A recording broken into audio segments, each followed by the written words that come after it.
Manchester United captain Bruno Fernandez finally breaks silence with an emotional message. Bruno Fernandez is reeling after receiving 2 red cards for Manchester United in the space of a week. The first red card has been overturned, avoiding a 3-match domestic suspension. He will serve a 1-match ban in the Europa League after his dismissal against FC Porto of Portugal. It is against the backdrop of chaotic performance for Manchester United, summed up by a topsy-turvy 3-3 draw in the Europa League, where United are yet to win this season. While Bruno Fernandez came in immediately after the match to speak out after his red card against Tottenham, he has kept quiet following the Porto game. Until now, Fernandes has posted a lengthy message on social media reflecting on his and United's current problems. And according to the midfielder, he said, "Tough moment as a team and personally for me, one of the hardest.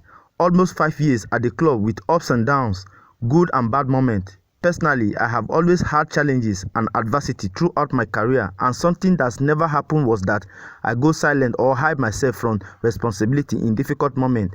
I know it sounds cliche, and most of you United fans will be tired of it, but no one is more disappointed than myself with my own moment. Even through this moment, I appreciate all of you that had positive message of belief in me and the team." And in response to Bruno Fernandes' message, many former Manchester United players have their say and their response to Bruno Fernandes' message. According to Odion Igalo, he wrote, "Form is temporary, but class is permanent. We are with you, my captain."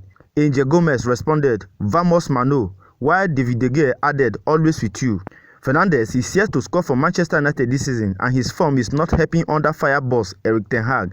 This weekend, he is eligible to play against Aston Villa, a game which many see as a must-win for Erik Ten Hag to keep his job. The future of Erik Ten Hag is in doubt at Manchester United, but now Sir Jim Ratcliffe has been quizzed over what will happen with the Dutchman. For Manchester United, the managerial situation has been uncertain for almost the entirety of 2024. Erik Ten Hag only managed an 8th-place finish last season, which led to the Manchester United bosses conducting a lengthy review. However, an FA Cup triumph papered over many cracks, and eventually it was decided that Ten Hag would be given more time, with much of the blame being placed on the Glazers. After losing to Tottenham 3-0 last weekend, it seems patience has run out, with reports suggesting that the Glazers had given Ten Hag this week to save himself. But after United drew 3-3 against Porto, pressure remains heavy. Now Sir Jim Ratcliffe has been asked about the situation and whether Ten Hag will be losing his position as United manager. As rumor heat up over what the Manchester United bosses potentially replacing Ten Hag, now Ratcliffe has answered questions about what the board will do. Speaking to BBC Sport, Ratcliffe explained that he will not be making the decision. Instead, his team of experts will be.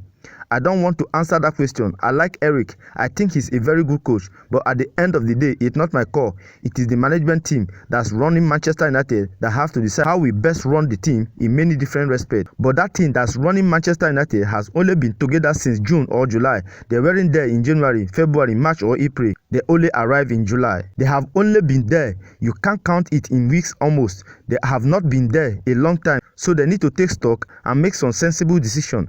Rather anonymously, Ratcliffe ended by explaining that it is very clear that United have not been good enough.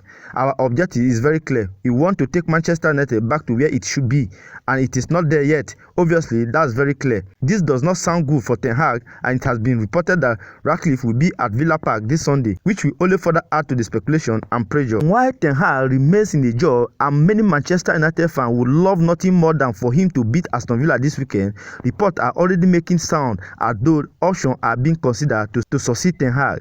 Thomas Tuchel is one manager United are reportedly ready to reopen talks with, should it come to it this weekend. Meanwhile, Fulham boss Marco Silva is also viewed as an option. His performance with the Cottagers this season so far has been impressive. Alternatively, there is a chance Ruud van Nistelrooy is afforded the same chance Ole Gunnar Solskjaer had and see the season out as an interim manager for United. Whatever happens, the situation will become a lot clearer after Sunday's game. Manchester United have a mentality issue, and it starts with their club captain. The Red Devils have developed a frustrating habit of taking one step forward only to take 2 steps back. This recent 3-3 draw against Porto in the Europa League epitomized this erratic pattern under Erik Ten Hag. The match began with a flourish as United surged ahead with 2 quick goals. Just as the supporters began to dream, the tide turned dramatically. In 7 minutes need Porto score twice to bring the score to parity. The confidence of the hosts was high and they scored the third goal right after the break. This alarming trend of relinquishing control raises troubling questions about leadership. Unfortunately, Captain Bruno Fernandez found himself at the center of a weak mentality. After his controversial dismissal against Spurs, one would have expected him to approach the game more maturely. Already on a yellow card, Fernandes attempted the high boot that could easily have warranted a second booking. While he didn't make contact with Perez, his actions were reckless and deserving of another yellow. Having played over 200 games without a red card, he has been dismissed twice in 4 days. There's no doubt that he is an amazing player and United are worse when he is not on the pitch.